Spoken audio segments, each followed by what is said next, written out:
এই আমাৰ এটাক কৈছোঁ গাখীৰ জুখিবলৈ কিবা লিটাৰ এটা আনি দেচোন। অ' আই, যেনেকৈ জকজকাই আহিছে নহয়, সৰু পোৱালি হোৱা হয় মুচৰি মাৰিলোঁ হয়। এদিনহে লাগিব, এদিনৰ কাৰণে তোমাক সেই লিটাৰটো হ'লেহে হয়নে? কেতিয়াবা গাখীৰ অকণ কিনা, কিমান দিছে তাকে চাবলৈ হ'বলা সেই লিটাৰটো হ'লেহে হয়। পানী আনা বটলেৰে জুখিলেও দেখোন হয়। হে ঈশ্বৰ, এই গাখীৰ হ'বলা আমি লাইফত সেই এদিনে খাওঁ, এদিন কেনেবাকৈ নাখাওঁহে, গাখীৰ আহিয়ে থাকে।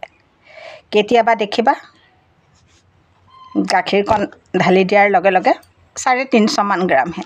সেই পানীৰ বটলটো নাজানো আৰু জুইতহে সেকে নে চেপেটাহে কৰে নে কেনেকৈ কি কৰে নাজানো, আধা লিটাৰ গাখীৰ নাহে।